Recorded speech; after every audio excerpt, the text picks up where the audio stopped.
And we'll use that one. We're using it now, gringo. Don't call me a foreigner. Last time I checked, the colors of the flag weren't red, white, and burrito. You want to start some stuff? Huh? I'm more of a finisher.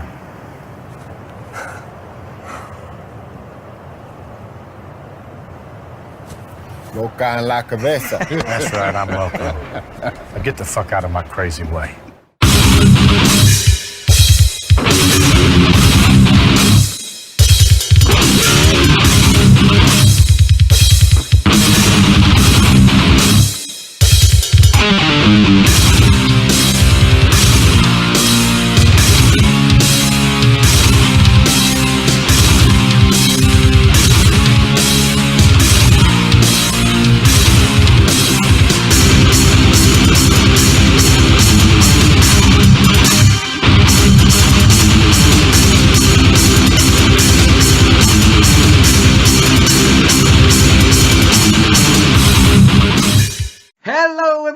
And welcome to the Ancient Slumber podcast. This is show number 31. My name is Chris Ward and I'm having a midlife crisis. So to help me through that is Myron Schmidt. How you doing, Myron? Good. It's been a while, Chris. It's been a bloody long time. Yes, it has. We last recorded in September. The hell, really? We recorded it the last week of September and released it in October. Wow, I didn't realize it'd been that long. It Holy has. shit. I think we owe the listeners an apology because it's been a while. All two of them. We're sorry, Mom. We apologise to our mothers and anyone else who may have heard of us. It wasn't intentional. No. It was vacations and this and that. And Mom, please turn off now, please. Please, Mom. Yeah, or Mum, switch your hearing aid off. You don't need to hear what's coming next. That's right. And it interferes with my Wi-Fi, so can you please turn it off? That's right. Said important things first. Important things first, yes. We do apologise to everybody. We've had week after week of distractions and everyday life and computers breaking and illnesses and moving house and all sorts of things going on. So it's just never happened. So we do apologise. Right. But we are here. We're back. We are not doing the second part of our Friday the 13th retrospective. We will next time. We're going to get back to that. We'll get back to that next time. We thought because it's been such a while since we've spoken to anybody, we'll have a bit of a catch-up. Yes. Maybe we'll do a top 5 of 2017. We will do that because my promise of doing an end-of-year show, that fell by the wayside as well. Yes, it did. I've got to stop promising things to people. I intended to do it. I really did. You did. And then it was me that was like, It's you fucked it up. Okay. Yeah. Yes, it was me. It's all right. I'm okay with that. Yes, we'll blame you. So yeah, we're going to do a little bit of catch up on what's been happening. We're going to do a massive good, bad and ugly because we've watched loads.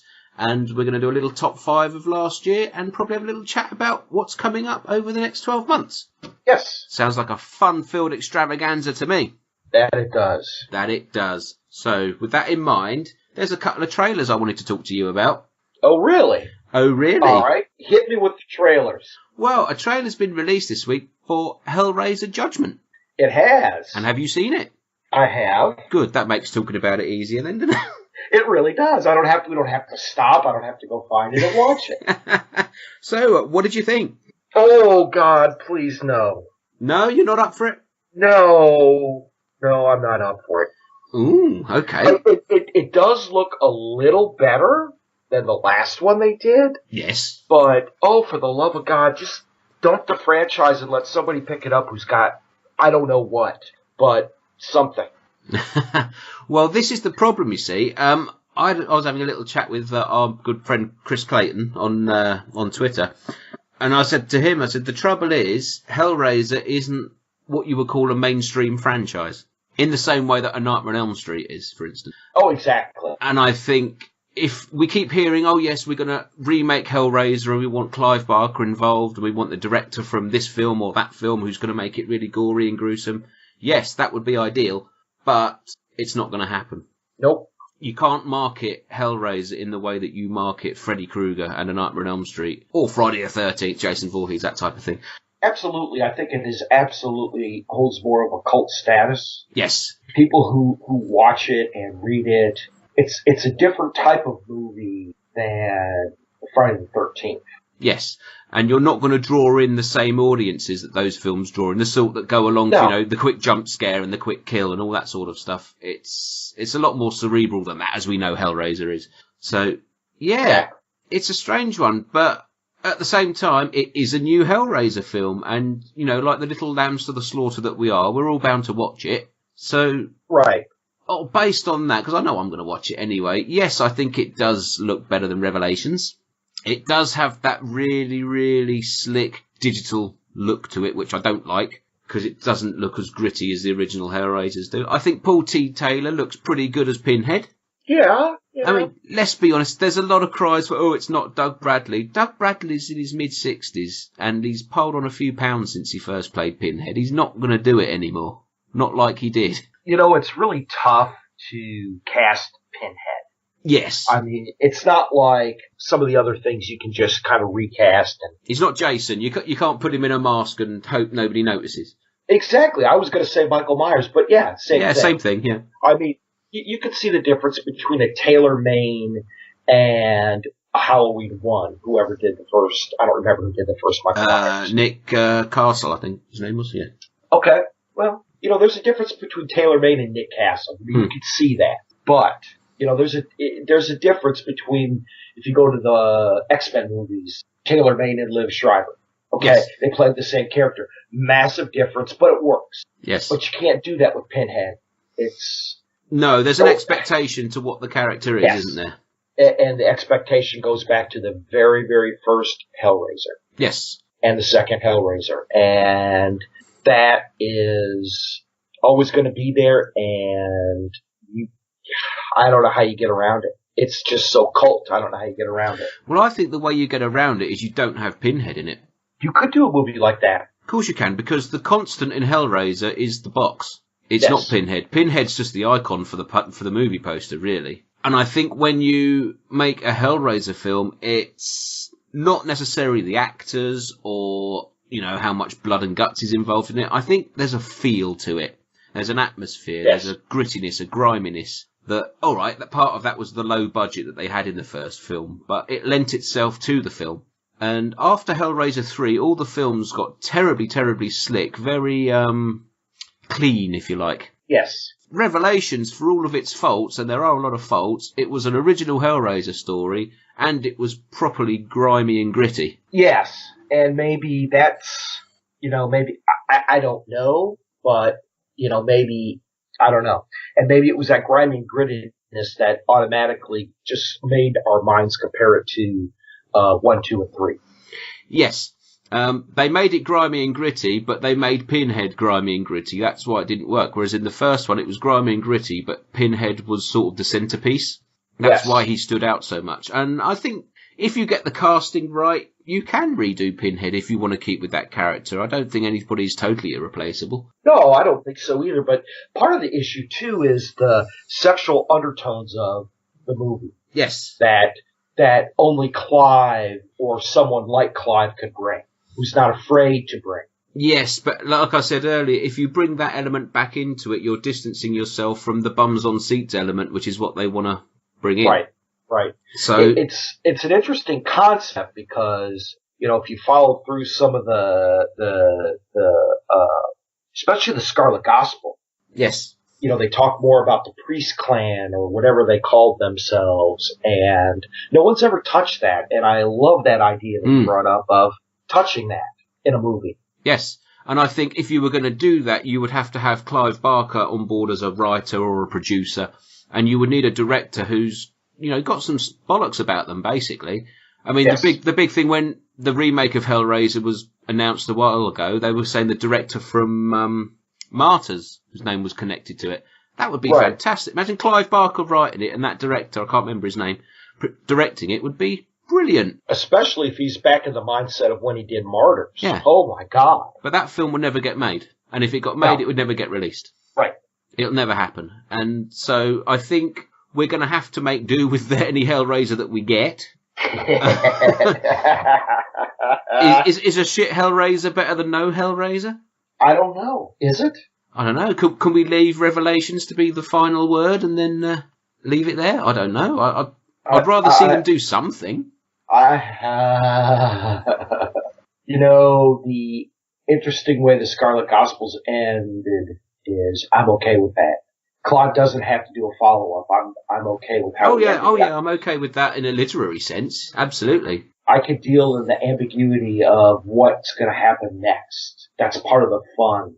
That's why I'm such a massive King fan. Is some of his books ended just the hell? He just stopped writing? But no, he didn't. He left it that way on purpose. Yes. And I'm okay with ambiguity, so I'm okay dismissing the final Hellraiser and leaving what I saw as, what I like is here's the Hellraiser thing, and I'm okay with that. Okay. Go ahead. I was going to say, let's not forget this film, much like Revelations, is still a compromise film. Just so, yes. Whoever is it, Miramax who've got the rights to it? So just so they can hang on to it. Is that who owns Dimension? I think Dimension is their label. I'm not sure. With what's going on in the world, I don't know who's got it right now, but that was who had it before. So I don't know. It's still a rights holder, but I think Gary Tunnicliffe, the director, has got enough passion for the project to make it a good one, or as good as he can do with what he's got. Right. So we'll wait and see. Absolutely. Let's just, Okay. Right. Another trailer I saw. Did you see the trailer for the new Day of the Dead film?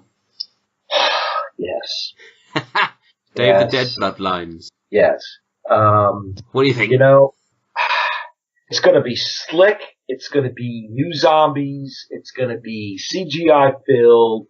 It's going to be an impressive editing package, and it's probably just going to suck. Yeah, it's going to be fuck all like George Romero's film, isn't it? It's going to be all fluff and sleekness and no heart. Yeah. I've seen a couple of reviews online, none of them good. I haven't read any detail on it. I've just seen sort of people giving star ratings and stuff. I don't know why they felt the need to do this. It's already been remade badly. Why do it again? This is number 3. What? Why? It was redone badly 10 years ago. So right. Why bother again? What are we achieving? What's the benefit? Who's it for? Other than a cash grab. Other than a cash grab. Is there a much of a cash grab with Day of the Dead? Is it a sellable title now? Sure it is. To idiots like us. Well, yeah. Well, of course, yeah, because we'll probably fucking watch it. Right? Right. But I mean, it's a cash grab play to a large horror fan base coming off a phenomenal year of horror movies. Yes, it has been a rather good year. But I don't know. I don't know whether the zombie thing's played out for a bit, whether we need to stop it for a while. Walking Dead's still going. For how much longer, I don't know. I don't watch it myself, but... Yeah, it's, I don't know. Well, they're gonna ride that horse into the ground till the legs fall off. It is. I mean, bear in mind, George Romero has passed in recent months, and is this going to be part of his legacy? That we're just going to get shit remake after remake of his zombie films? I hope not. I hope not. I don't see the benefit of this. Looks like we got fast zombies again, which I'm not opposed to. It worked for Dawn of the Dead, so. There's nothing wrong with fast zombies. The remake of Dawn was a good movie. Was it an original? No, it wasn't. You can't hold a candle to the original, but in its own right, it was a decent movie. Zach did all right with it, but have we just had enough? Yeah. Is it like vampire movies? Are we just done with them for a while? Put them to bed and let some indie filmmakers uncover them at some point and start to make good ones again? Well, there's nothing new in the storytelling, and I think that's part of the problem. Yeah, I think so too, because when I think about movies like, let's think about Byzantium, especially. Yeah. Okay, that's a new twist, that's a new story on vampires. Let the right one in, or let me in, or whatever you want to call it. It's an interesting take on vampire stories. It's not the usual 1970s Hammer vampires. It's a little bit different, but yet it's not mainstream like the shit pile vampire movies we were getting mainstream. It's an interesting indie take on it, and I hope that's where zombies go as well. Yeah, because we have had a few of them in the past few years. You get films like Pontypool and that, which could try to give a different twist on it, but... Sure. Or look at The Battery. That was a decent movie. Yeah. It was a movie against a zombie backdrop, but you could still call it a zombie movie, and it was pretty good. So why not just make a zombie film and call it, Zombie Bloodlines? Why call it Day of the Dead Bloodlines? Well, you got to get the cash grab. I know, but is another remake of Day of the Dead that's bankable? That's what I'm thinking. I can't see it. I don't see it. I think it'll sell to a dedicated group of idiots like us. Yeah. And I think that's, Yeah. I think what they might try and do is throw it up on Netflix and hope it does what Creep did 4 years ago. I suppose so. That's a good point, actually. If you stick it on Netflix, it'll get to a wider audience because most people have Netflix nowadays. So, right. Or even Shudder, something like that. Right. But no muss, no fuss. Drop it up there and see what happens. Yeah. And that's what Duplass did with whoever did it with Creep, the first one. Okay. And then people started watching it. It took me 2 watches to go, holy fuck, I love this movie. First watch was, I'm okay with it. But and that's an example. I mean, there's other examples of Netflix movies that have kind of come out of nowhere. Yeah, okay. I haven't seen Creep 2, so I can't tell you. But, I thought of something then. Bollocks. Oh, yeah. We haven't had a UK release date yet. I think it's due in the US very shortly on DVD. What is this? The Day of the Dead. Bloodlines. So, yeah, I don't know whether it's going to get a UK release date or whether it's in one of these ones we'll have to import. I think there's a Spanish version coming out. I'm sure I've seen online. And if they're not doing that, then they're just stupid. Because why are they gonna whack out a significant part of a market with a rich history of horror? Why would they do that? I don't get it. Well, Hellraiser Judgment hasn't had a UK release date yet. I think it's down for February in the US. If I remember correctly, all the sequels past number 5 didn't get UK release dates initially. It took about 5 years for them to get over here. Yeah, somebody needs to get the rights sorted out because I think they're missing a significant thing. But that's just me. Okay. I mean, look at the UK region for DVDs. It's such a rich, magnificent history of horror movies. Yeah. And people are just pissing that market away. Why would they do that? I mean, I don't understand rights all the time, and I'm sure someone is pulling their hair out because they can't do it. But dudes, make it happen somehow. I can remember years ago when I got the Hellraiser 6, 7, and 8 on DVD. I imported them from Europe, and I read something somewhere. Somebody was interviewing somebody from Miramax, and they said, "Why haven't you released these films in the UK yet?" And the answer was, "We don't believe there's a market for them." In the UK? Yeah, it's not a case of rights. They can do what they like. They just thought there was no market for it, so it's a US and mainland Europe only. But the UK has such a rich history of horror movies. Especially, the first Hellraiser is a UK film, so first 2 are. Yes. Who's from the UK? I don't know. Clive Barker. I don't know. Only Clive Barker, Doug Bradley, Claire Higgins, all the rest of them. I'm just saying, right? Yeah. You got. I mean, you go back to some of the early things of horror, and it was Hammer. It wasn't Universal. Yeah, Universal monsters. They were all blah blah blah. But if I want to watch old horror, I go back and dig out English horror. I don't go back and dig out Universal horror. Right? Yeah. Oh yeah. Yeah. It's just marketing executives. What do they know? Yeah. Exactly. And then you get busted for importing films over that aren't available in the UK. Yes. Because there's no market for them. That's why we have to import them, you fucking idiots. Speaking of which, I bought Fright Night 2 on Blu-ray. You did? The original Fright Night 2 from 1988. Because there's no UK release of it. And I got a Spanish version, and it was cheaper for me to buy it from Amazon Spain than it was to get it anywhere in the UK. Oh, Jesus. How does that work then? I don't know.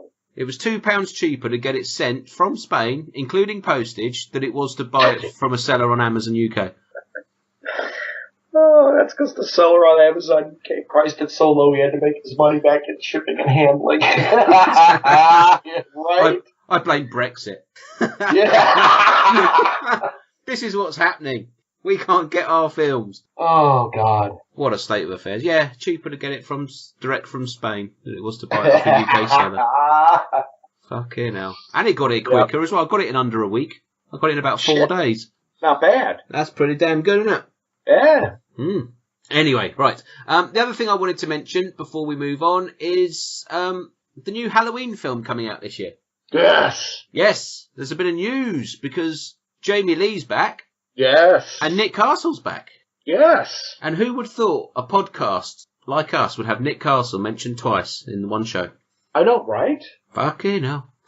I mean, it's almost like we sort of know what we're doing. Oh, wait. Myron, don't get carried away. Don't be daft. Not get carried away. Yes, thank you. Yeah, so Halloween news. What do we think about this? Loving every minute of it. Are you? Oh, God, yes. Yes. Yes, I am. And I know that Schmidt, we're going to pause while I recall the directors of the original's name. And John Carpenter. John Carpenter. Well, my favorite director, I can't even think of his name. Anyway. That little indie filmmaker, John Carpenter, yes. Yeah, you bastard. Anyways, I know he's just in at an executive producer level, but it doesn't matter. I think it's going to be something. Well, it's like we were saying about Clive Barker and Hellraiser. Just to have that name associated with it is something. Right. And if he's got any kind of creative input, it's going to really be something. But what do we think about writing off all the other Halloween films apart from the first two? Chris, how the fuck many times have we done that? We did it with H2O, didn't we? H20. 4, 5, and 6 wrote off the first. Well, I'm happy to write them off anyway. No. 4, 5, and 6 wrote off. Yeah. At least the second one, if not the first one. H2O wrote off 4, 5, and 6 and kind of number 2. Yeah. And we've got what can only be described as the most bonkers thing ever with Rap versus Michael Myers. Is that rap with a silent C? Bust to Bust versus Michael Myers. That one is just something alone. I'm happy to write those off, but wasn't Halloween H20, as I shall forever call it, wasn't that supposed to be the wiping the slate clean, but now we're getting rid of that one as well? It was, but I think it was wiping this. I think the one after it. Which one came after it? That was the Busta Rhymes one. It was the Busta Rhymes one. That was the one that you have to really dismiss because that's where Jamie Lee Curtis didn't want to do any more of these. But I want a sequel to number 2. Okay. I want an interesting sequel to number 2. Okay. Write the rest of them off. I don't care. 4, 5, and 6. Number 6, I know there are people who are in love with Cult of Thorn. The fuck? What? Cult of what? That's the Omen, isn't it? No. Cult of Thorn? Yes. But that's what the cult's... It's just... No. Stop. That was just an embarrassment. To any new listeners out there, I refer you back to our Halloween episodes where Myron got upset about Halloween 6. Oh, fucking embarrassment. Jesus. And yes, I still own a box set of Blu-ray for it. Yes. I still haven't seen the producer's cut of that, Oh. I want to see it. Somebody send me a copy. I want it.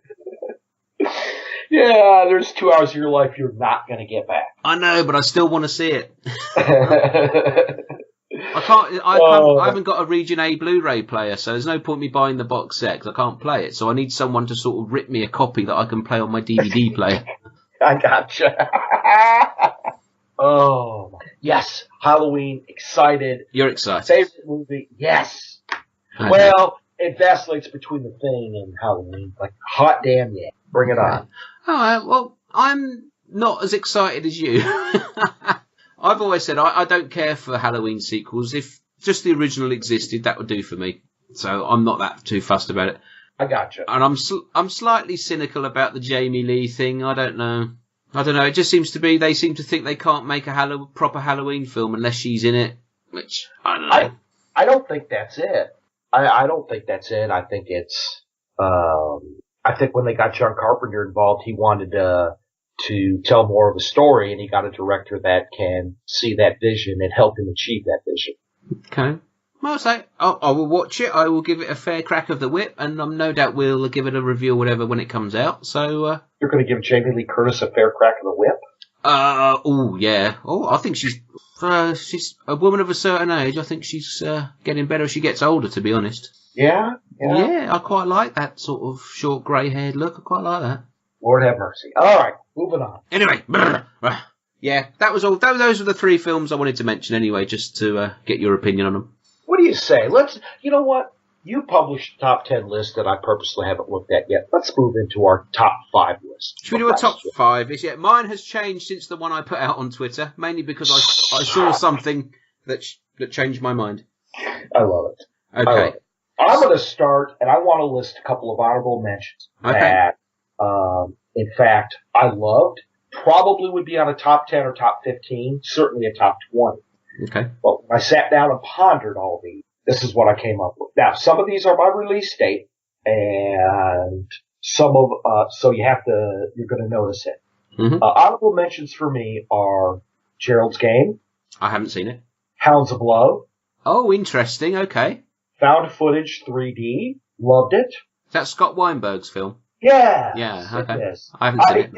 He did a phenomenal job. I love his death scene. Love you, Scott. And Lake Bodom. And I know this is a 2016 released movie, but I saw it in 2017. It came out in Shudder in 2017, and I freaking loved Lake Bodom. Oh my God, it was awesome. I don't know that one. I haven't seen that. It was on Shudder US. I don't know about Shudder UK. What's it called again? Lake Bodom? Oh, sorry. I thought you said something else then. I thought you said Wake, as in wake up. Oh, no. Ah, let me have a look then. I have heard of Lake Bodom. I don't know if it's on Shudder UK though. Let me have a look. Okay, while I'm looking that up, Hounds of Love, you say? Yes. Interesting, because I have a review of that going live, I think tomorrow. Really? As we record, yes, as tomorrow. On the 22nd of January, if you check out Flickering Myth, you will see my written review of it. Interesting. It didn't make my top 5, didn't make my top 10, I'll tell you that. Okay. Fair play to that. I wanted to give it an honorable mention. It could have possibly made a top 20 then. So there you go. Yeah. Okay. I can't find any info about it on Shudder UK. It's got Shudder US, but not. Oh, hang on. Shudder UK film review. Lake Bodom. Yeah, apparently it is. Okay, there you go. I'll have a look for that. I just loved it. I thought it was just one of those movies. Oh, Lake Bodom, never heard of it. Click, watch. Holy shit. Okay. Excellent. Okay. But yeah. And before I leave my honorable mentions, I have a number 6 that is above an honorable mention, but below a number 5, and that is Creep 2. Again, I haven't seen it. Loved Creep 2. Okay. I think the way that Duplass advanced the story and the ending is like, oh my God, really? I'm loving this ending. So I haven't seen the first one. Yes, you had. You recommended it to me. You said it looked like my kind of movie. It took me 2 watches to love it. Did I? Because I was getting I was getting confused. There's another film called Creep, which came out a few years ago about an underground slasher. It's the UK subway thing. Oh, No. This is the found footage one. Oh, I'm muddled up here. Oh, you're all turned around and torqued up. No, tell a lie. Creep, 2014. Directed by Patrick Bryce. Yes, that's the one with Mark Duplass. Yes, I have seen it. I'm getting muddled up here. I watched it in July 2015. I gave it 4 stars. Yes, you did. You recommended it to me. It took me 2 watches to appreciate and love it. Well, then I forget everything I've ever said. Oh, my brain's fried. I've seen so many fucking films. Oh, God, I love it. A found footage movie, 4 stars from Chris. Yes! Fucking hell. Yes! I'm going to have to rewatch that now and then give it 2 just to piss you off. yes, will. Okay. Right, yeah, okay. Well, I shall rewatch Creep and then I shall watch Creep 2 then. So I'm up to speed on those. Cool. Right, shall I give you my number 5, then you do your number 5, and then 4, 3, we go down like that, yeah? Yes, let us do that. So, my number 5 is a film called 68 Kill. Have you seen it? I have not seen it at all. Well, I think you should. Basically, a road movie, very similar to Devil's Rejects in places. It's got the very wonderful Annalyn McCord, who I really like in it. Yeah, it came out last year. I reviewed it for Fright Fest. It was shown at Fright Fest in the summer. and it's great fun. It's Rob Zombie light, I should say. It's not quite as brutal as Rob Zombie, but it's definitely in that ballpark. And there's some good kills, some good bouncy jiggly boobies, and a few other bits and bobs in it, which you will enjoy. You could never, ever go wrong with those bits and bobs. Yeah, it's directed by Trent Harger, the guy who plays the clown in the Killjoy films. Oh, really? Yeah, that surprised me, actually. But, yeah. Really? Yeah. My memories of Killjoy 4 just coming back to me. No. But, those cinematic masterpieces, Chris. Cinematic masterpieces. I think it was based on them, to be quite honest. Yeah, they're a mixed bag, but Trent does do a very good job with the directing. Yeah, it's very reminiscent of Rob Zombie, and yeah, whole lot of fun. I've watched it twice now, and I enjoyed it more on the second watch. 68 Kill, go watch it. Alrighty then. My number 5 is it's a Netflix thing. Surprise. I know, right? It is called The House on Willow Street. On what street? Willow. Ah. I really, really like this movie. I'm just going to see whether I've seen it. I don't know. I doubt you'll like it as much as me, but it clicked with me. It's like, I don't want to compare it to a supernatural You're Next, but in a little bit of way, it kind of, sort of, no, not really. So it's not that at all? No, not at all. It's just a good movie. The moral of the story is crime doesn't pay. Okay. I knew that anyway. I've just seen your Letterboxd review. You gave it 3 stars. Yep. Well, there you go. Okay. Yep, I haven't seen that. House on Willow Street. I shall keep an eye out for it. Okay. Right, my number 4. I presume you've seen this. It's Logan. Yes. Yes. Like Logan. Yeah, love it. I'm not a massive comic book fan. I mean, anything outside of Batman, I don't really know anything about. But I've always liked the cinematic X-Men and Hugh Jackman as Wolverine. And Logan, I thought, was pretty damn fucking good. And probably second to The Dark Knight in terms of modern superhero films for me. Yeah, it was really good. I was really extremely impressed with Logan. I thought I'd be ambivalent about it. No, really liked it. Well done. Interesting story. Loved the interplay between Hugh Jackman and Patrick Stewart. Yeah, Patrick Stewart was brilliant in it. Yeah, really was. I hope this sounds weird. I hope Hugh Jackman doesn't come back as Wolverine because I want Logan to be his swan song. I thought that's what it was for. But there's talk of him doing an Avengers film now. Oh, sweet baby Jesus. Yeah, and I just think no. As much as I like him in the role, I think he's ended his run. I mean, it's nearly 20 years since the first X-Men film, so he's had a good crack at it. Yeah, and he's done.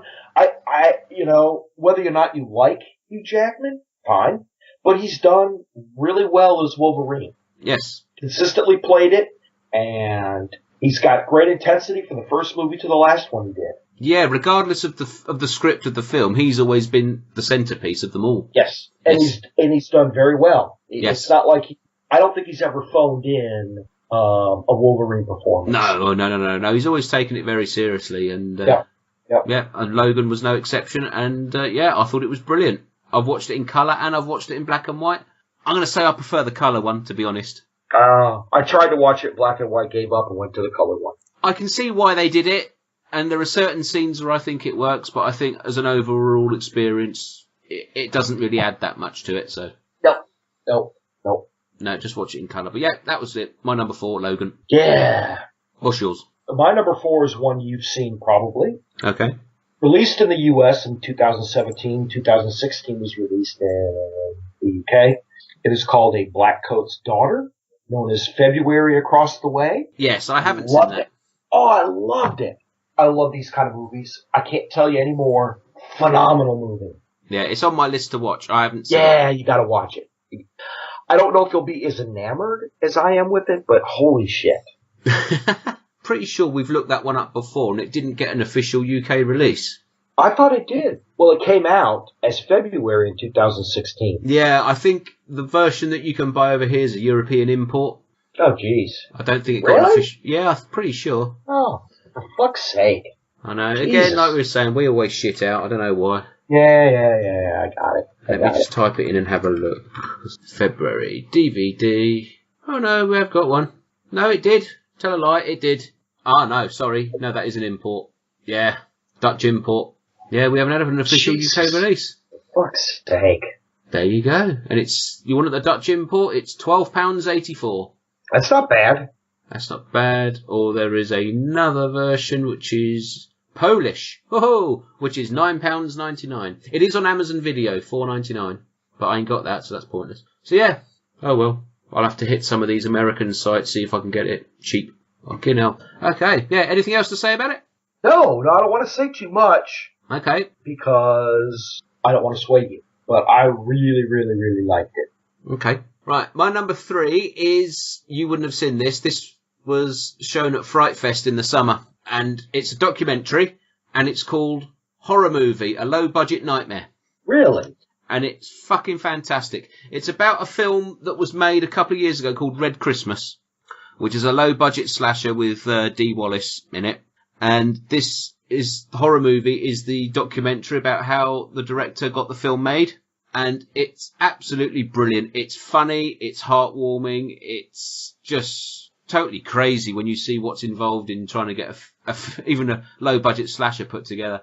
Wow. Red Christmas itself isn't that great a film. It's got a lot of heart to it, but it's only really a sort of 2.5, 3-star film at best. But Horror Movie, Low Budget Nightmare is fantastic. It was, I mean, honestly, I know people who saw it at Fright Fest and they said they cried.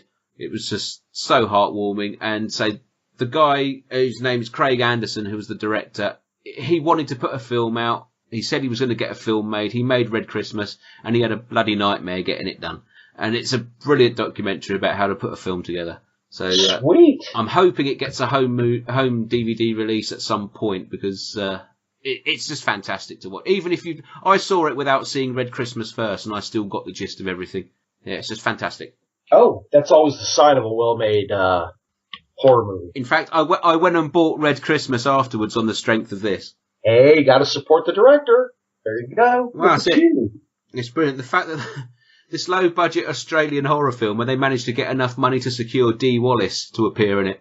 And she turns up in Australia with not a clue about what's going on. It's so funny. Oh, my God. And yeah, and the director's dad gets involved. If you've seen Red Christmas, the guy who plays the sheriff who gets out of the truck and then gets killed instantly, that's the director's dad. And he wanted a part in the film. And if you watch Low Budget Nightmare, his input is fantastic. It's hilarious. It's really, really good. So yeah, if anybody can get hold of it anywhere, then I would recommend it wholeheartedly. Awesome. Awesome. Cool. All right, then. So, what are we up to, number 3? Yeah. My number 3. Your number 3. It's an amazing movie. It's called shit, then. A Dark Song. Have you seen it? I haven't. It is on my list. Oh. Our buddy Duncan McLeish has been going on about this one, hasn't he? He's been banging on forever about it, but I saw it way back when, and oh my God, it's just it's a character. It's just you got to go watch it. Just go watch it. I very nearly bought it the other day because I was just doing late night bit of surfing just to spend some money, and I saw it and I went, oh, shall I? And I sort of put it in my basket on Amazon, and then I better watch the pennies. I better not. Yeah. It's a good thing you don't drink anymore. That, you'd have a whole closet full of movies. I have already. I don't need to fucking drink. Well, I mean, worse.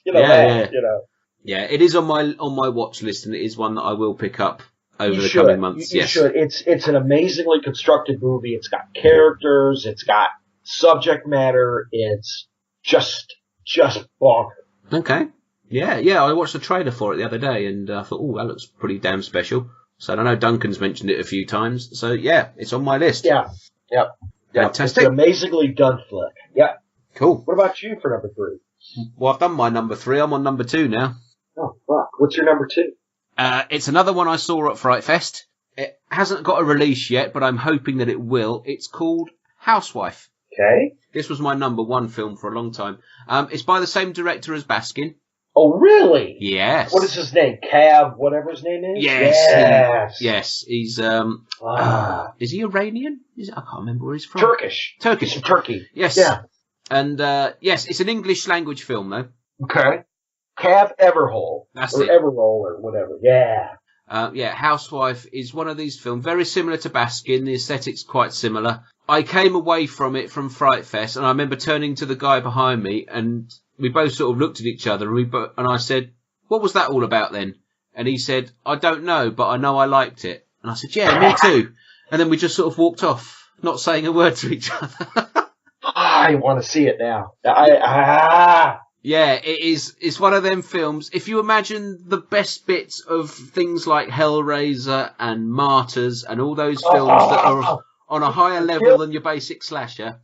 You're killing me. Honestly, it's just like, I don't know what I've just seen, but I know I liked it and I want to see it again. Yes. Yeah, it was fantastic. I can still picture it very vividly now in my mind now. It's the usual, lots of blood, lots of sex, lots of weird shit going on, and I can't tell you what it's about, but that's part of the joy of it, really. Yeah, don't tell me what it's about, or if you can't, then can't, but oh my god, I hope it gets released. I hope so. I haven't seen anything about a DVD release yet anywhere in the world, so I imagine it's doing the festival circuit for a while, and hopefully this year we'll see something. Baskin's coming out on Blu-ray here in March. Is it really? That's a 2016 film. Oh yeah. We can get it here. It's about $20. I gotta get it. You know. Well, I got the review disc for it when it was released digitally. They sent me a DVD of it, but it only got a digital release. So, but the Blu-ray comes out in March, so I've put down for one of those. So I want to see it again on a nice Blu-ray. Yeah. Housewife it's. I want to say it's more of the same, but it's not, if you know what I mean. I know exactly what you mean. If you enjoyed Baskin, you'll love this. And, yeah, I need to see it again just so I can try and figure out what it was about. But it was great. Great fun. Yeah, Baskin. God, what a movie. Yeah, it's Clive Barker meets Cronenberg, basically. That's the most basic description I could give you. Jesus. Oh, God. Yeah, okay. All right. Okay. What's your number 2? My number 2 is one that you'll probably give me loads of shit for. Another one? Yes. It's found footage. Ah! Got a DVD release last year. Hell House LLC. And okay, I saw you mention that, yeah. Freaking amazing movie. Just amazing. Okay. The marketing campaign behind it, it's a found footage haunted house movie. How they handle stuff. Yes. It was that's how you do a found footage movie. I don't think that's had a release over here either. I don't think it has. No. I think you could watch it on a streaming service for a while. It's on Amazon. Okay. It's on their streaming service. Yes. So, but I just loved it. I know a lot of people call it derivative. They call it telegraphed. I can see what's coming. It's been done before. I don't care. I liked it. It clicked with me. Some of the scares and some of the way they handled it was just, you're like, you go in with no expectations, don't read anything about it, and just enjoy it. Okay. Except for you probably won't like it. No, it looks shit. What does the LLC stand for? What does that mean? Limited Liability Corporation. It's a method of incorporating in the U.S., that's all. Okay.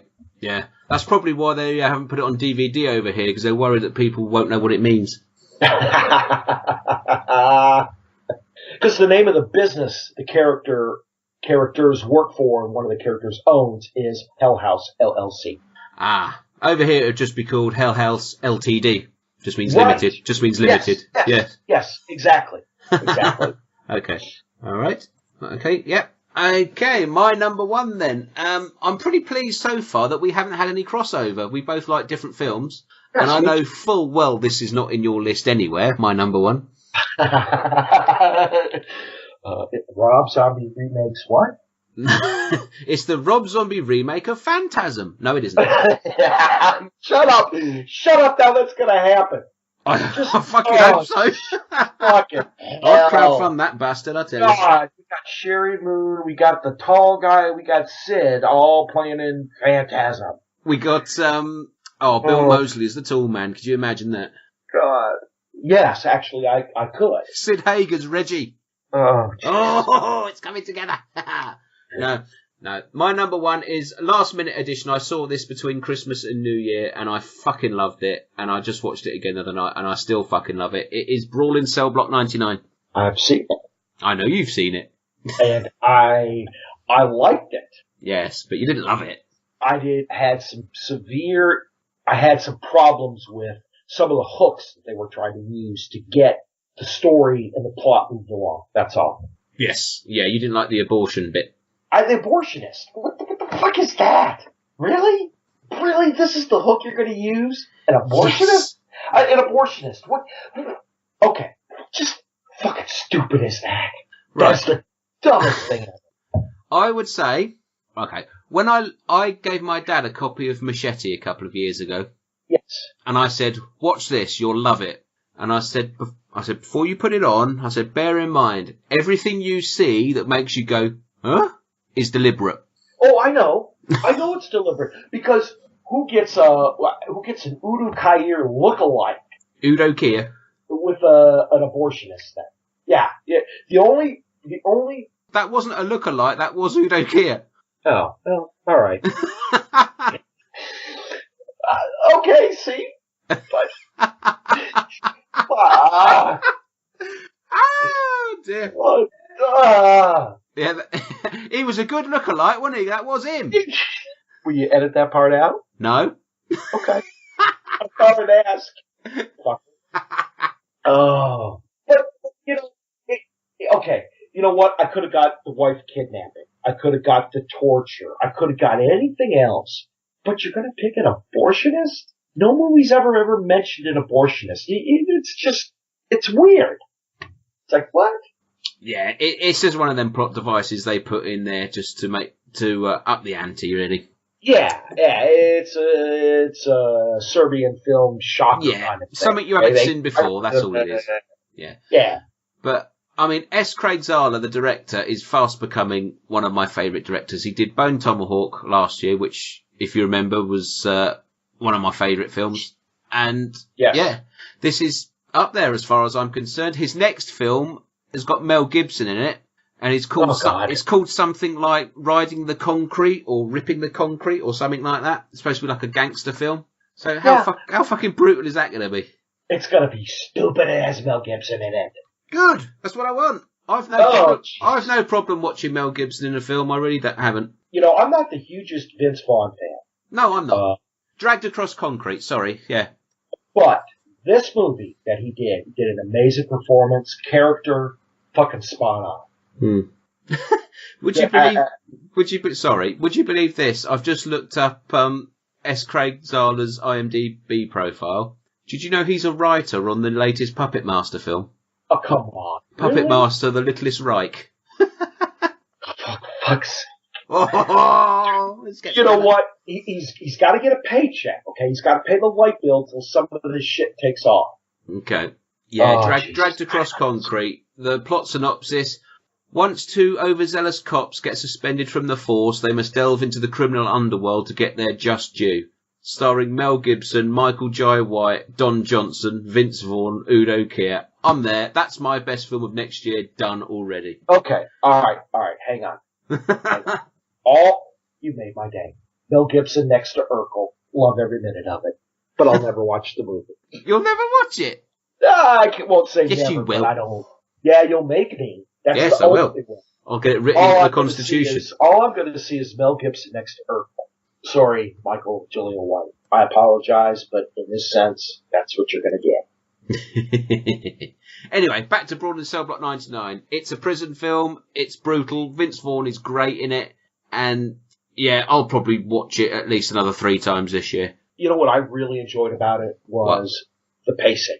Yes. Is that he got the threat within hours. He had already been moved. Then he got moved, and then he went through that series, but it happened quickly. It wasn't like 5 years later all this stuff happens. Oh no. No. They took the pacing and injected it with speed, and I think that was really, really added to the film. Yes. Yeah. And I thought Don Johnson was great in it as well. I'm not a big Don Johnson fan, but I thought he was fantastic as the prison warden in this. Yes, absolutely. Yeah. Absolutely. Because when I was watching The Prison Warden, I wasn't thinking Don Johnson. No. Like I'm going to think in Urkel next to Mel Gibson. I was thinking Prison Warden. Yeah. So. Yeah, absolutely. Yeah. Brawling Cell Block 99. If you haven't seen it, it's violent, it's darkly amusing in places, and it's just fucking brilliant. It's a great movie. What's your number one? Get Out. Ah, okay. Was in my top 10, but got pushed out by Brawling Cell Block 99. Jordan Peele did an amazing job. It's loaded with social commentary. I get it. But it's still a fucking amazing film. Okay. And, Bradley Whitford kills it again in another horror movie. Thank you, Bradley Whitford. Amazing actor in his own right. He did West Wing. He did a Truman movie on HBO that I was a big fan of. And he was in a film I absolutely loved, a little film called Cabin in the Woods. Oh, yes? Yes. He got eaten by a merman. He wanted to see a merman. He got to see one up close. Happens to us all. It does. Okay, so that's your favourite film? I absolutely just enjoyed it, top to bottom. Yep.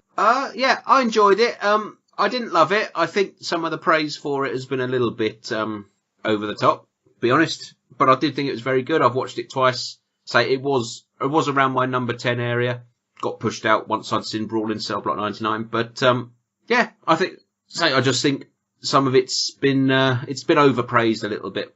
But yeah, I think time will be kind to it as well. I think it's one that in 5 years' time, 8 years' time, 10 years' time, it'll still be just as relevant. So yes, it'll be one of them. And I really hope Jordan Peele makes another horror movie. I mean, yes. He's very talented. I hope he chooses a horror movie again.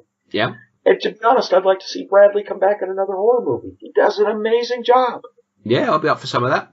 Yeah. So we'll see what happens. There you go, then, folks. That was our little top 5 of last year. No crossover at all. Right. That's unusual. We normally have a couple. We do. And I know we're going to not have any crossover on the turkey. Oh, yes, we've got to do our turkey. Oh, yes. Good job you mentioned that. I've forgotten that. And I'm going to go out on a limb here. Go on. I went and saw this in the theater. Mm-hmm. And I had such high expectations. I went into the movie on a cloud of euphoria. I'm thinking, this might be it. This might be it. I think I know where you're going. I left on a bed of nails. I was carried out of the theater by St. John's Ambulance? Oh, I wish I was. It was such a disappointment. Are we talking about a certain space-based thing? No, we're not. Oh, no. No, we're talking about a certain night-based thing with James McAvoy in it. Oh, I thought you were talking about Star Wars. No. Split. Now, I have this on DVD, and I haven't watched it yet. Okay. First off, do you like the movie Unbreakable? Oh, it's been a long time since I've seen it, but I didn't love it. I thought it was all right. Then you're going to find Split to be okay. All right. I'm not a fan of Unbreakable. I never was a fan of Unbreakable. Sorry, Mr. M. Night, but it just didn't click with me. Okay. And Split is not a sequel, but it's a link in. Okay. And I could just care less. And by the time we got to the end, I was just so, really? I mean, I just wanted somebody to just the sweet release of death. As an allegory for the end of the movie. I've seen the trailer for it. I thought it looked okay. It's a deceptive trailer. Oh, okay. You see almost all the best parts of the movie in the trailer. Oh, right. Okay. Oh, it's an Alien Covenant, is it? You see all the good bits in the trailer. Yep. Okay. Well, I've got it on DVD. I will watch it. Yeah. Let me know what you think. You may really like it. Okay. I quite like James McAvoy, so. Performance he gave? Amazing. Great actor. Absolutely phenomenal. But film no good. Not with me. Okay. So, what's your turkey? Well, for a long time, my turkey was Alien Covenant, because I had such high hopes for it, and I left the cinema quite fucking angry. But this was usurped, and at the beginning of December, I have another one. I reviewed a film for Fright Fest. You can read my full written review on their website, frightfest.co.uk. If I set this up by saying I came off of this having just reviewed Annabelle Creation. Okay. For Flickering Myth. I liked Annabelle Creation, surprisingly. I thought it was really good. I thought it was quite creepy. It did what it It wasn't groundbreaking, but it did what it did very well, and I thoroughly enjoyed it. And then Ian over at Fright Fest sent me this little link to a screener and said, would you like to review this one for the website? And it is another killer doll film, and it's called Anna. Chris, can I ask why? Why I reviewed it? Because I was asked to. Okay. Because I was asked to, and I do as I'm told. Okay.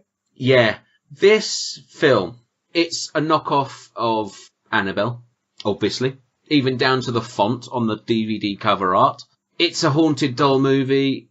It's shit. It's absolute shit. And now, I've said this before, I don't like calling things absolute piles of poo because I've never made a film before, and I probably never will, so all praise to them for getting a film made and released. I would have given them twice their budget for them not to have made this film. Oh God, that's hilarious. This was the most derivative, absolute shite. I think they recorded it on their phone. Director's name is Michael Crum. And yeah, it's just, whenever he wanted something to happen, there was no special effects in it. He just sort of shook the camera a little bit to let you know something's happening. Oh Jesus, the Rob Zombie thing. For fuck's sake. It went on for way too long for a film of this type. It was about an hour and 40 minutes, I think, something like that. And it literally was two people wandering around a basement while a doll just sits in the corner and the camera occasionally shakes. Oh, it's fucking awful. If you're in the UK, it's in Asda for about £3 on DVD. I'll take that £3, go and give it to charity, get something worthwhile out of it. Make yourself feel better. This film is absolute shit. I'm sorry, Mr. Crumb. I appreciate you're trying to make a career in film. Get a fucking budget and a script writer next time. It's absolute fucking bollocks. Absolute shit. The only good thing about it was the soundtrack. Oh man, haunted doll movie. Okay, all right then. Yeah, go to frightfest.co.uk. You can find my full written review there. I gave it 1 star on Fright Fest because they don't do half stars. It would have got a half just for the soundtrack. Oh jeez. Oh jeez. Yeah, sloppy filmmaking, bad, scary, cheap, nasty, horrible. Didn't like it whatsoever. So there you go. That was mine. Awesome. Before we go into good, bad, and ugly, I've got a bit of feedback. I do. This is from when I put it out there that we were going to do an end of year show. Oh Jesus. Which we never did. But somebody responded. And if they've written it, then I should have the good grace to read it out. So it's from our good friend Blue. Oh great. So good. Yes. Lovely Blue. She became a grandmother in our time away. Yes, she did. It's amazing. Little baby Orion. Oh, bless. So, yeah, that's our first ancient slumber birth, isn't it? How exciting. Exactly. We get a wedding next. Not that we'd be invited. Right. Right. Okie dokie. Right, let me read this out then. Hi guys, Blue here with a bit of feedback on my top 10 films of 2017. Only it's not, as I've only seen 5 horror film releases. Well, 4 and 1 that tries to pass itself as a horror film, but I'll get to that. Firstly though, congratulations on 2 years of doing the podcast. Thanks very much. You guys never fail to make me smile during our threesomes. Keep it up. No, really, keep it up. I'm not done yet. Oh, you saucy man. I know, right? Oh, she gets ruder.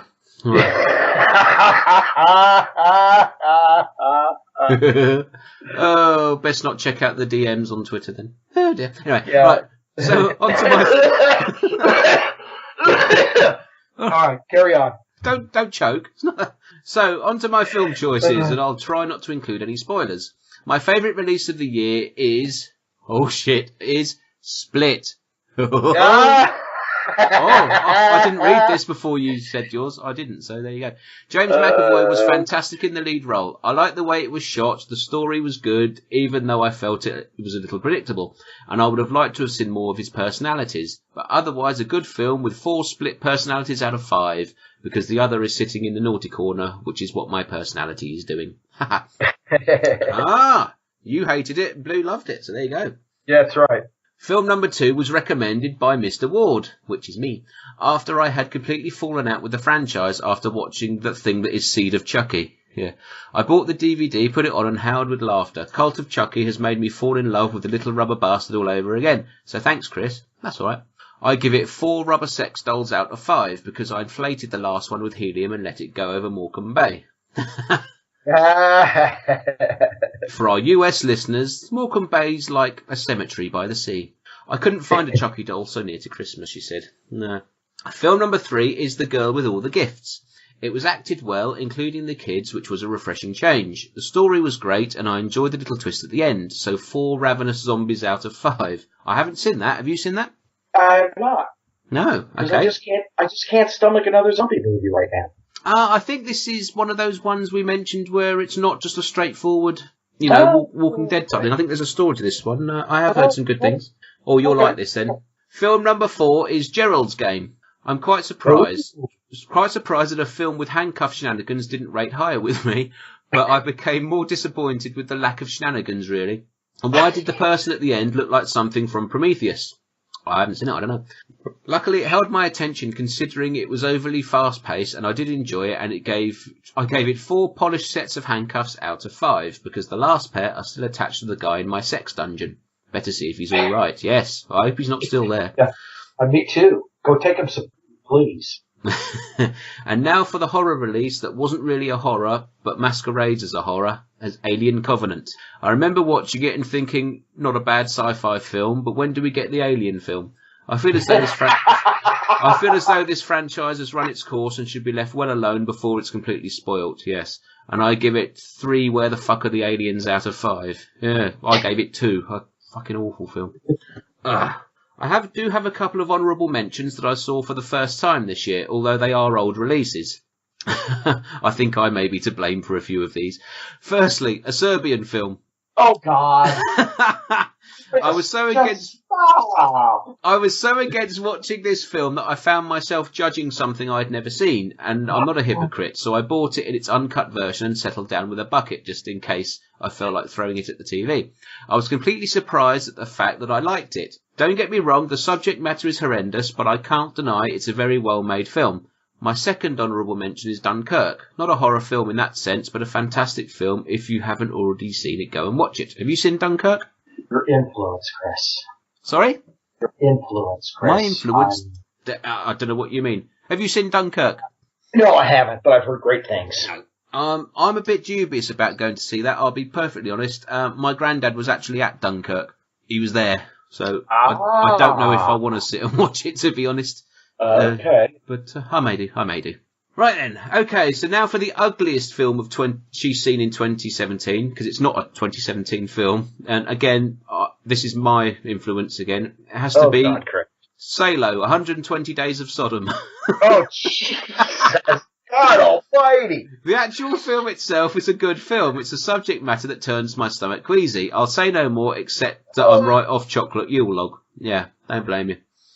My worst film of 2017 is Mr. Jones, a found footage film that is so crap I offered it for free for anyone who wanted it, and nobody took it. I even think the bin would chuck it back out. Yeah. Yes. Yeah, that is a shit film. You know what? I agree. Yeah, that is shit. Absolutely, it's shit. Yeah. I'm afraid that's all I've got time for. I've rambled on long enough, except to say that if you form an orderly queue, Christmas kisses and a cheeky bum squeeze are available under the mistletoe. Best wishes, Blue. Thanks, Blue. Thank you, Blue.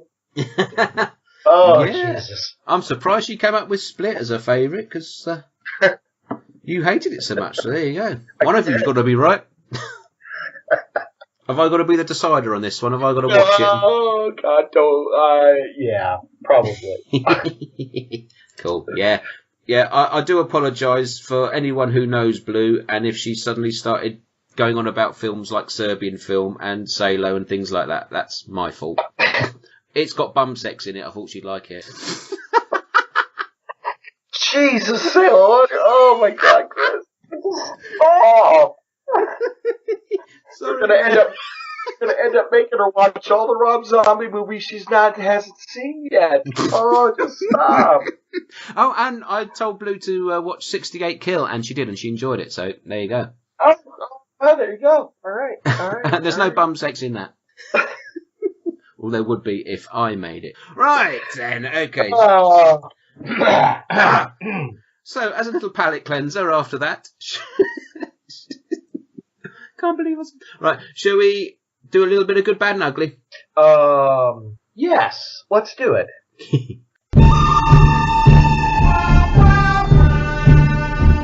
Go on then. Give us some good films you've watched. First one, Absolutely. Sprawl and Sobach 99. Oh, well done. Well, we've spoken about that briefly. Yep. And you know that I just didn't care for the Udo Kier look-alike abortionist stuff. It's Udo Kier. Why can't you say his name? Because I said it like that because I did it on purpose. Udo Kier. Oh, God. Okay. Well, with that in mind, one of the goods I was going to mention, because it didn't make my list, was Get Out. Oh, very good. So there you go, yeah. I did like it, so I think it's getting the praise is a little bit too much for what it really is, but yeah, I did enjoy it. Yes. Another good that I watched was, unless you want to alternate. Unless I want to what? Alternate? Do you want to do all goods, or you want to do a good, a bad, and ugly, and then go back and... No, we'll all do goods, and then we'll move on to bads, then we'll do uglies. All right, another good one I watched that was in my top 10, we didn't do a top 10, is It. Okay. Phenomenal movie. Loved it. Yeah, I watched that again for the second time the other night on Blu-ray, and I enjoyed it. Excellent. I did like, did you listen to Andy Blockley and Dunk McLeish talking about it? No, I did not. And Andy Blockley, he hated it, and he just said all it was the clown just running at the camera, shaking side to side over and over and over. Which it sort of is. But oh, blockers. Yeah. I enjoyed it. it. I don't think it's the second coming of horror films like everybody thinks it is. I think it's a good blockbuster horror film that mainstream audiences will enjoy. And I think the second part will probably help bolster it. Hopefully. If they don't fuck it up like they did with the old one. Well, yeah, that's always the tough part is the first part of the book is really good. And then it kind of, a lot of people don't like the second part. So yeah. So, I think once we get the second part and we can look at it as one big film, I think maybe it may go up in my estimation. I don't know. It depends what they do. But yeah, but as it is, I think it's a good blockbuster horror film. Yeah. For absolutely. people who don't go and see horror films, basically. Right. Okay, another good one for me is a film from 2011. I picked this up in a charity shop, and it's called Tyrannosaur. You probably won't know this one. It's a British film. It's directed by Paddy Considine, who is in Hot Fuzz and a few other things. Okay. It's a drama. It's it's about a alcoholic man who strikes up a friendship with an abused woman, and it's just about how they sort of overcome their problems and that. It's brutal in places. But it's a film I just wanted to get to. I've known about it for years, and I saw it in a charity shop for like £1, so I picked it up, and it just blew me away by how good it was. So, if you ever see that around, Tyrannosaur, it's really, really good. Okay. What the heck? Another one that may end up on my 2018 top 20. Okay. If I had to make top 20 is a little Netflix movie comedy horror called The Babysitter. Oh, I've seen that. Oddly funny, oddly well done. Yes. Yeah. It's hilarious. But as the little kid said, but why is he shirtless? It hits all the high points of teen horror movies of the 80s but with an interesting twist on the story, interesting little flair in the end. Really, I didn't think I'd like it that much, but I found myself laughing and having a good time watching it. Yeah, it was quite fun. You probably liked it a bit more than me, but yeah, I thought it was just a fun thing to put on. I had it on in the background when I was doing something else, and I kept looking up and sniggering at it. So yeah, it's one of them. Yeah, it's one of them. Yeah, cool. Another good one I watched is War for the Planet of the Apes. I've not seen that one. Have you not seen that one? No. I do like a Planet of the Apes film. I think I preferred the second one best, which was Dawn, I think. Yes. Yeah. I think story-wise, I prefer that one. But War for the Planet of the Apes it's a spectacular film to look at. The CG is absolutely amazing. You really do believe you're watching real monkeys or apes as they are. But just fantastic. A bit on the nose with the sort of Apocalypse Now storyline that they've ripped off. But as a nice conclusion to the trilogy, I think it's fantastic. Yes, cool. I'll keep that in mind. My last one, of course, is a found footage movie. No. It is called The Blackwell Ghost. It popped up on Amazon. And the reason why I watched it is I believe Duncan and Baz reviewed it. So I watched it before, and I really enjoyed it. Wow. Okay. Good little movie. Okay. Ain't gonna make any top 20 lists anywhere, but it was an enjoyable movie. Okay. Fair enough. Any more good from you? There Well, was. that's kind of a loaded statement. There was, and it was on my screen just now, and then it's disappeared. So I'm just scrolling. Oh, I rewatched The Autopsy of Jane Doe. Loved that movie. Yeah, I went down my dad's actually, and I just signed my parents up to Netflix because they're like refusing to move on into the digital age. And I said, no, you'll love it. It's great. So I signed them up to Netflix, and we were scrolling through, and my dad just said, I just want to watch a film. I'm not bothered what it is. And he put on Autopsy of Jane Doe. And, we sat and watched it again. And I think it's great. I think it's a fantastic film. It is. It's an amazing movie. Loved it. Yeah. Now, wait a minute. The guy who did Troll Hunter, I think, did The Autopsy of Jane Doe, correct? I believe so. Hang on. I'll just call it up on here. Yeah. Oh, I'm not even going to try. Andre Overdahl. Yeah, that's the guy. I think he did. Yeah, he did Troll Hunter, The Tunnel, and a film called Mortal. I haven't seen that. But no, yeah, I really like The Autopsy of Jane Doe. It's Yeah, it's just one of those films I just enjoy. It's not too CGI heavy. There's a little bit in there, but it's not too bad. It's a nice atmosphere. Brian Cox is great in it. Yes. Yeah, solid little horror film. Yeah. Cool. Any other goods from you? No, I'm out of goods. Okay, should we do some bads? Yes, let's do some bads. Go on then, kick us off. This is a movie, I believe it's called Ghost House, and I put it on based on the fact that Taylor Scout Compton, or Scout Taylor Compton, whatever her name from Scout Taylor Rob Zombie, Compton. yeah, was in it. Okay. Dude, I couldn't even finish the movie. Sweet. It started out really good, and then it's like, I forget it.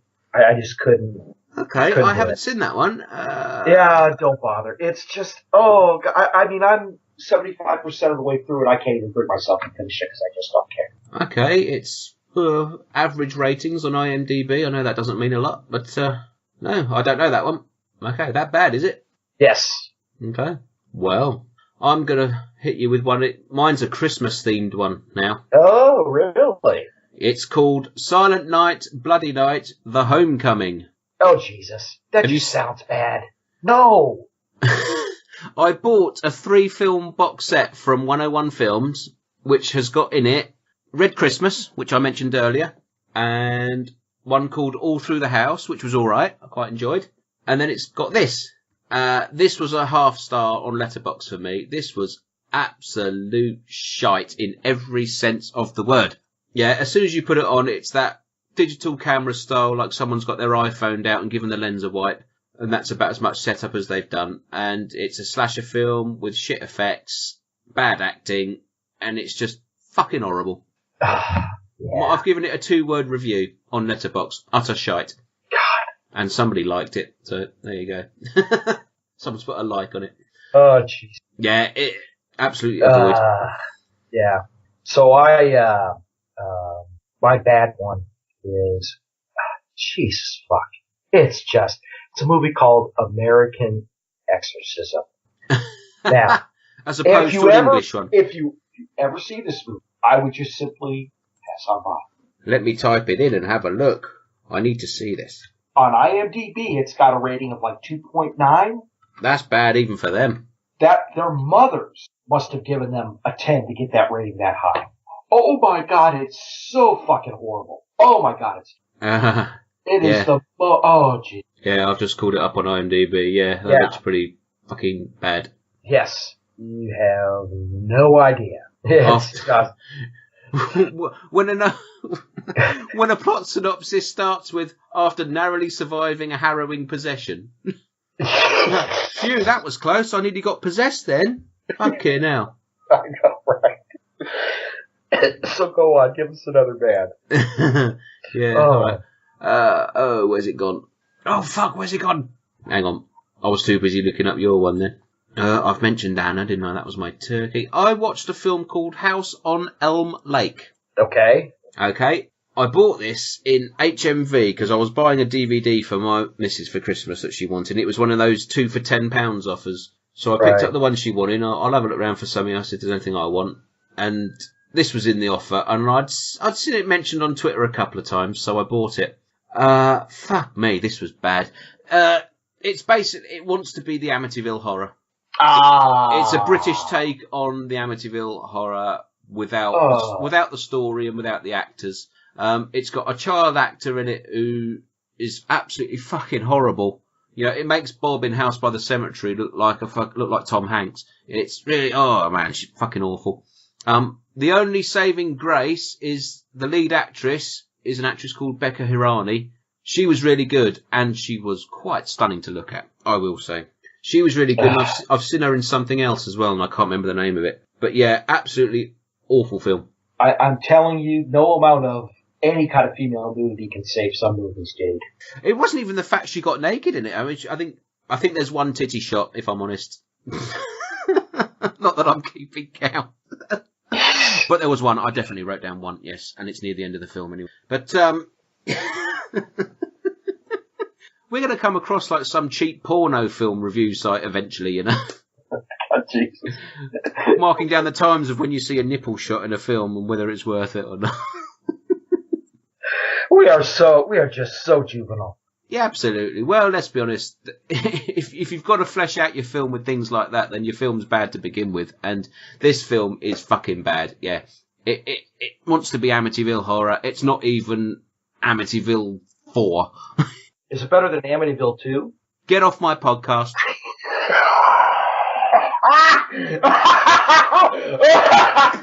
You were listening. Just checking. I'm just seeing if you're listening. Fuck. Oh. Look, how many times on Twitter do I send you links to people reviewing Amityville 2 saying what a masterpiece it is? And you still don't get it. Why can't you see it? Oh, yes. You'd rather watch fucking found footage than... Oh, I don't get it. Yeah, now just know, in my honorable mentions and in my top 6, 1, 2, 3 found footage movies. I'm just saying, dude. I'm just saying. Right. Have you got another bad? Because I've just thought what my other bad was, and it was a found footage. Oh, fuck. No, go ahead. I can't remember the title of it. I'm trying to call it up on Letterboxd. Let me see. Oh, fuck me. Where's this film gone? It was a found footage slasher film. And I called it up, and I thought Myron must have seen this one. And now I've fucking lost it again. There we are. Yeah, one more bad. This is a film called You Are Not Alone. Hang on a second. I gotta look it up. Which version? 2016, directed by Derek Munger. You Are Not Alone or We Are Not Alone? You Are Not Alone. Okay. It's not coming up on an IMDb for me. Hang on. It may be a different title in the US. Derek Munger was the director? Yeah. Yeah, it's on IMDb. 2014, You Are Not Alone. Okay. Alright. Hang on a second. I've not seen it. No, okay. Don't bother. Okay. It's, somebody has basically seen the first 5 minutes of John Carpenter's Halloween. Uh-huh. With the killer's perspective, point of view, and made that into a film, an hour and a half film. Oh, Jesus. And it's about some kids who come back to their hometown for 4th of July celebrations. It's fucking boring. It's the first hour, nothing happens. You are just following these fucking horrible kids around while they set up for this party. And then they stalk somebody at a college? No, it's it's actually in their homes. Okay. Imagine Halloween, but filmed from the perspective of Michael Myers. Oh, Jesus, who cares? But done by somebody who's probably only heard about Halloween and never seen it. And it's boring. When the actual chase starts to happen and the killer is after the victim, you sort of think, okay, maybe it'll lead somewhere now. It doesn't. I bought it for £1 and I feel I've been shortchanged. And that went straight to Music Magpie, and I got my money back. So, yeah, it's fucking awful. It's fucking awful. It's boring, and it's stupid, and I didn't like it. And it's found footage, and I don't like it, and it's better than Amityville 2. No, it's not better than Amityville 2. Sorry. I got you now, buddy. I got your number. Nah, it's shit. It's shit. It's really shit. So, yeah. I expect you'll go and check it out now, won't you? No. I'm going to go back. What I'll do is I'll go back and put in a movie called Christy, and I'll watch that stalking. Okay. All right, let's do an ugly. Let's do some uglies. I've got a couple of uglies to talk Okay. about. Now, just to first one, found footage called The Coffin. Okay. Okay. Good concept. Oh my God, the execution was terrible. Okay. I mean, I like the concept. What's the concept? A man has slowly realized he's being possessed, and then he discovers there's more to his possession than meets the eye. Okay, good premise. It's got the making and the sounding for a good found footage movie. It just falls. It's almost like they just couldn't get it across the finish. Just couldn't get it across the finish line. Fair enough. It just was a good idea. Yes. And it's not that the movie was bad. It was just, oh God, guys, really? Oh no, you're going there. Don't do it. It's one of those movies. You wanted it to be more. Yes, you're rooting for it the whole way, and then they just, Okay. Alright. It's almost like that Udo Kier look-alike. Udo Kier! And go ahead. Give me an ugly. Ugly. I've put in The Mummy. Oh. The newish one, the Tom Cruise one. Yeah. Now, I was given this as a Christmas present. Okay. As you know, I love Universal and the monsters and anything connected with them. So my missus bought me this for Christmas. I actually quite enjoyed the film. I know a lot of people are down on it, and people are saying it's really bad and shit. Didn't think it was as terrible as people made out. Okay. But I've put it in ugly because I've watched it again since then. And whilst I still enjoy certain elements of it, I have come to the realisation that it would be vastly improved if Tom Cruise wasn't in it. Because it just seems to be the Tom Cruise show. Yes. I think there's a good idea with having the female mummy in it. Yes. I can't remember the actress's name, I'm sorry, but I think she was very good. And she brings her brother over, resurrects her brother as well, and then they wreak havoc. Is that the movie? Not quite, no. Okay. No, that's the wrong. I think there was scope in here to do a lot more than what they did. I don't think it's as good as the Brendan Fraser one. Okay. I think that's still the best one. I enjoyed it, but then looking back on it, some of the CGI is ropey. Tom Cruise is in it far too much. He's in every fucking scene. And let's be honest, if I looked as good as Tom Cruise at 54, I'd be quite happy. But he is 54, and we're getting to the point where having a leading lady who's half his age is starting to look a little creepy. Yeah. And it's Roger Moore in View to a Kill territory. Yes. And who's at least 8 inches taller than him. Yeah, well, that's you can work that out with CGI, which I think they did. Yes. You know what? I gave you the plot to the not the Justice League, the Suicide Squad. Yeah. For fuck's sake, man. Get your shit together. Oh. But yeah, The Mummy. Again, I don't think it's the total train wreck. I still found it quite fun to watch in places, and I liked it, but it's not. When you actually break it down into its components, it's quite an ugly film, really. It's cobbled together by committee, I think. I gotcha. Yeah. Oh, so my last ugly. The reason why it's ugly is it's not a good movie in my opinion. It's a bad movie, and it just... Okay, so you remember I was berated for dissing a movie called, was it Dead End Drive-In? Yes. Okay. You remember how you were just appalled that... I can't see how somebody could not like it. Okay. Right. And Dead End Drive-In to me was in Amityville 2 territory. Matter of fact, Amityville 2 was better than Dead End Drive-In. Well, I'll go along with that, but yeah, I know what you mean, yeah. Okay. All right. So this movie is kind of like Dead End Drive-In to me. So it's brilliant then? Yeah, shut up.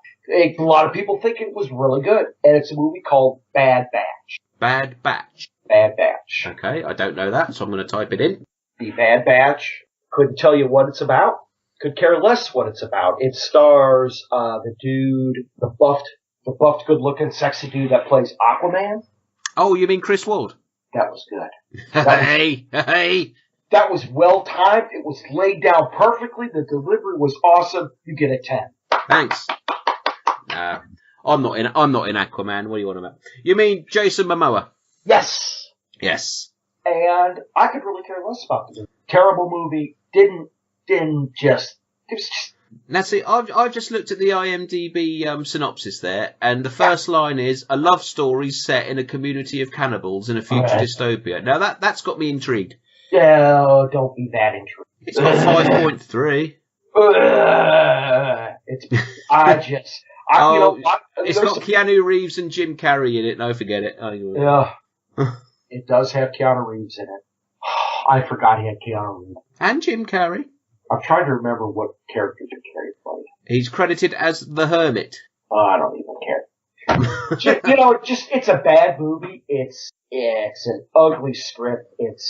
I think what it tries to be to me is some art house type of thing, and it's just like, okay, whatever. Yeah, I get that. If people say it's a love story, yeah. I just wish you would all cut each other's legs off and eat each other's legs so you can't do any more movies. Just end the movie now.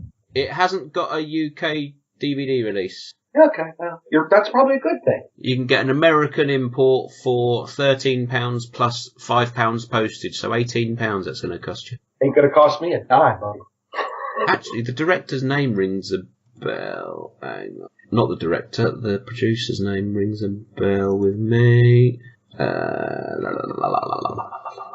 not who I thought it was. No, okay. Okay, well, I'm intrigued by the plot, by the description there, so if I come across it, I shall give it a watch, but I don't think I'll seek it out. Yeah, exactly. Okay. One more I wanted to mention quickly. I didn't know whether to put this in bad or put it in ugly, but I'm going to put it in ugly. It is Leatherface. Oh. Now, really, they've done the impossible. They've made a Texas Chainsaw film that I didn't really care for. I'm aghast. Have you seen it yet? No, I don't know what to say. It's so tenuous how they're trying to connect all these films to Tobe Hooper's film. Now, I, as you know, I've been the apologist for Texas Chainsaw Next Generation. I know it's shit, but I still enjoy it. If it's on telly and I'm flicking through the channels, I'll sit and watch that and I'll laugh at it, but it's still fun. Even the Texas Chainsaw 3D, even though it was pushing things a bit, it's still fun. It was a fun slasher. This is just fucking awful. It doesn't know. I don't think anybody involved has seen the original Texas Chainsaw Massacre. I think they may have seen the Platinum Dunes remake because it's got more in common with that. But even so, it's just bad. I have to know. Is it better than the Matthew McConaughey Renee Zellweger? Define better. Objectively, I suppose you could say it is. Subjectively, no. I didn't enjoy it at all. Like I said, I'll sit and watch Next Generation because it's stupid and I'll laugh at it, but I'll have fun with it. This one, it's not fun. Stephen Dorff's in it. I don't think he's giving his all because I quite like him in certain things, but I think this is just a paycheck for him. It's just stupid. The blood looks fake. It looks pink. There's a scene in it where someone's getting a chainsaw to the stomach and there's no reaction from them whatsoever. They're just sitting there. You think you'd at least fucking vibrate a little bit, wouldn't you? I cannot believe that they have made a Texas Chainsaw Massacre movie that Chris Ward has been contemplating putting in bad. It's just... Wow. Yeah. Wow. It's so tenuous. It's got no redeeming features really whatsoever. It's not fun. It's not a fun film to watch. The effects are bad. It's directed by the two guys who made Inside, the French film. Which, okay. You know the pregnant woman one? Yes. That was a creepy ass freaking goddamn movie. Exactly. So you'd think a Leatherface film made by them would be good, wouldn't you? Yes. Yeah. You would think there'd be something there. Oh. The fact now that I've heard the producers are going to have a rethink and reboot the series again, you know. Oh God. That's just don't bother. Just you've got the original, you've got the remake, which I still think is a valid entry into the whole thing. Leave it now. Leave it. I don't care where Leatherface come from. The fact that he's just there is what makes him so fucking creepy. I don't care. I don't care for it anymore. Yes. Oh, honestly, yeah. So yeah, I didn't know whether to put it in bad or ugly, but because it's both, it's bad and it's ugly. So there you go. Kind of like Bad Batch for me. Yeah. I have got a full written review on Flickering Myth, so if you want to go on there and have a look at what I said all the way through, then you please do. Right then, that's it. That's it. That's it. We almost got one in the bag. It's almost done and dusted. Almost done and dusted. I think I just wanted to cap off by saying, is there anything you were looking forward to this year that we haven't mentioned? No, I'm not sure yet. Well, I'm going to say there's one I'm looking forward to. Well, I mean, other than the Halloween that we talked about. Yes. Well, I'm looking forward to The Nun. You know, that could be. I think, because have you seen Annabelle Creation yet? No. I liked Annabelle Creation. And I think if they can do with The Nun what they did with that and move away from the sort of the Conjuring 2 way of doing things where it was just stretched out to the point of monotonous. Oh, shit, this is the horror movie. I thought it was Big Nuns with Big Guns Part 2. No, but if they make that, then I'm all up for that. I bet there's bum sex in that. No, The Nun is the latest of the Conjuring films. Right. Yeah, I tried to joke. It worked. Anyways, yes, I did not know that was coming out, and fingers crossed. Fingers crossed. I would say go and watch Annabelle Creation. I really enjoyed it. I was expecting to hate it because I didn't like Conjuring 2, and I'm lukewarm on the first Annabelle film. So yeah. But Annabelle Creation was good, and I think The Nun, if it's done correctly, I think the director they've got involved, I can't remember what he's done before, but it was somebody who's credible. So yeah, I'm looking forward to that. Didn't the Nun appear in the first Annabelle movie too, but very briefly? No, she's at the end of Annabelle Creation. There's a post-credit scene. Huh. Okay. All right. Yes. So yeah, I think that's the one that springs to mind that I'm looking forward to. Obviously, I'm hoping Housewife gets a DVD Blu-ray release. I want to see that now. You bet you do. The one that I haven't seen, and you haven't mentioned it, so I'm assuming you haven't, that it's been getting shit on, but I'm curious, is Jigsaw. I'm watching it tonight. Okay. I have the review disc. It's out here next month, middle of February. Okay. So I'm going to watch it tonight. So, yeah, I've just sat and rewatched all the Saw films because I love the Saw films. So, what? Yeah.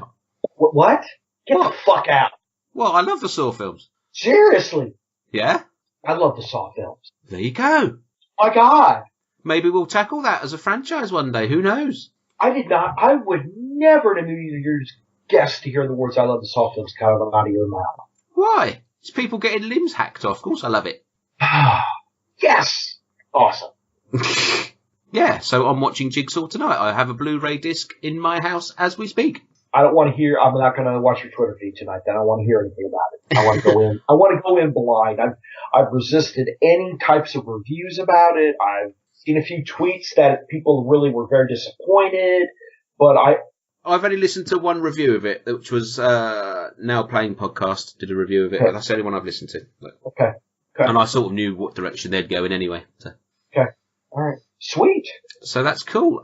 With regards to the podcast, this year I would like to delve back into Hammer at some point. Really? Yes, because I would like to do the Frankenstein films. Okay. All right.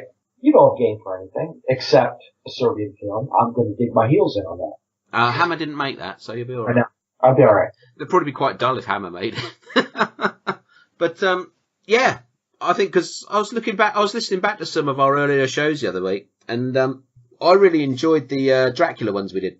Me too. Especially as I didn't realise you hadn't seen them, you see. So as soon as that revelation came out, I fucking loved it. I thought they were great shows. I have not seen any Hammer Frankenstein films either. Okay. Well, what I'll do is I'll send you the titles over so you can seek. Maybe you have to seek them out online or whatever, just so you can see them. And I think we'll get to that later in the year. Okay, good. Cool. And also, I think we're going to have to do Chucky because I've got a guest lined up for that. He knows who he is. He's listening. Okay. I'll tell you more off air. Okay. We have a guest speaker chomping at the bit to talk some Chucky with us. So okay, fair play. We'll get to that later in the year as well. So yeah, it's going to be a good year, I think. I think it is too. I think it is too. If we can actually get round to recording another show. That's right. So next time we will continue our look at the Friday the 13th series with parts 5 to 8. Well, it's been about three months since I watched them, so I may have to watch them again. Yep. I hear you. Yeah, and hopefully normal service will be resumed. Exactly. let's get back on it. Let's get back on it. Brilliant. Fantastic. I've really enjoyed this. Me too. Cool. I think we better say goodbye. Cheers. Bye.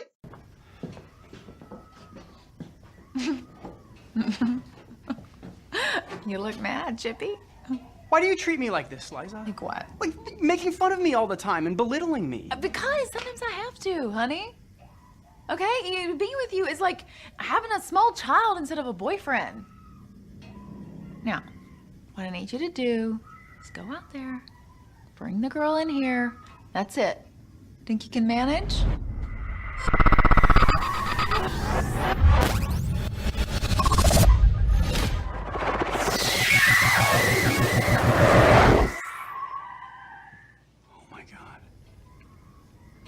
Oh, I know. It's a trip, ain't it?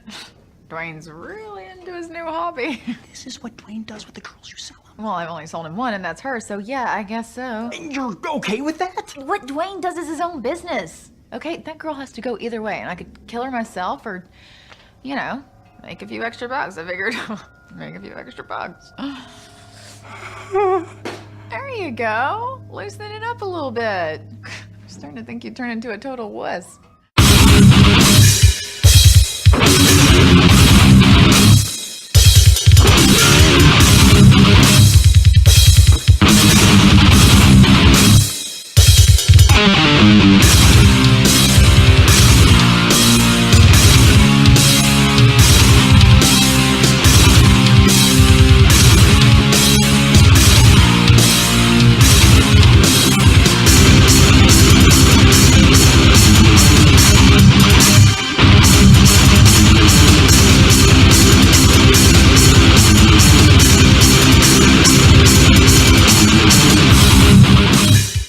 Are we done here?